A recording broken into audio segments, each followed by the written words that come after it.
G'day disciple makers. Let's get a biblical perspective on growth and fruitfulness in the Bible. I've done a bit of a topical study here and picked out I've got some passages from right through the Bible, and I'd like to go over those with you if I may. And it's always good to start with the very first part and the first mention, if you like, in the scriptures. And of course that's in the garden before the fall. And there we see disproportionate, unstoppable and pervasive growth. With the emphasis there is on the genetic potential of enormous sustained multiplication over many generations, countless generations if you like. It's all in the genetics and the DNA of the seed. It mentions the seed many times, and of course that's what it's got in mind in there, is that multi-generational transmission of information. Wonderful, miraculous design.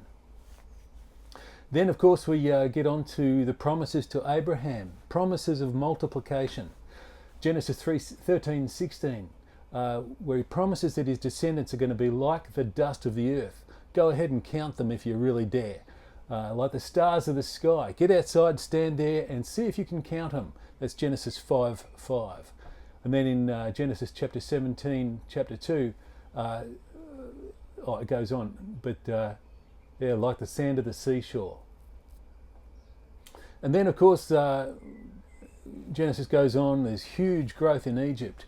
And then, in the Psalms, the image of the cedar of Lebanon, it's just enormous, it's huge.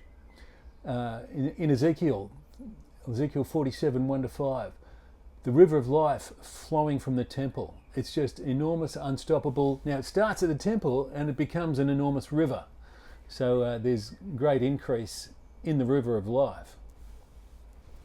Okay, moving on to the New Testament, Mark chapter 4 verse 30, where we've got the parable of the mustard seed. And here Jesus is casting around for a suitable parable, a suitable way to describe this. And again, it's huge, inexorable growth. And he said, with what can we compare the kingdom of God? Or what parable can we use to describe it? It's like a mustard seed that, when sown on the soil, it's the smallest of all seeds on the ground. And when it is sown, it comes up and grows taller than all the garden plants and produces large branches so that the birds of the sky can nest in its shade. And then of course there's the parable of the sower, and which I've used for the banner art on this YouTube channel. Matthew 13, chapter 13 verse 8. Still other seed fell on the good ground and produced fruit, some 100, some 60, some 30 times that was sown. And of course it doesn't take very much knowledge of agriculture, it doesn't take very much understanding of genetics and multiplication to understand that you might get 60-fold return one year, you sow again the next year and you might get 100-fold on that, and then the year after 30-fold. So you're getting a huge compounding effect. This is an exponential multiplication. Is just astounding. Now let's move on and look into the book of Acts. We have direct statistical correlation between that parable and what happened in the book of Acts. So they went from 120 in the upper room to 3,000 in one day. A few days later in Acts chapter 5 verse 14, believers were added to the Lord in increasing numbers, multitudes of both men and women.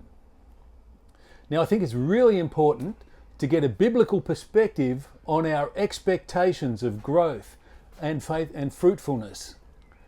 Personally, I begin with the assumption that the Bible is normal.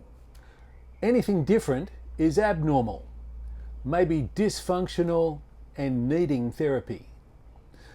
God is the God of all hope, and his promises are sure.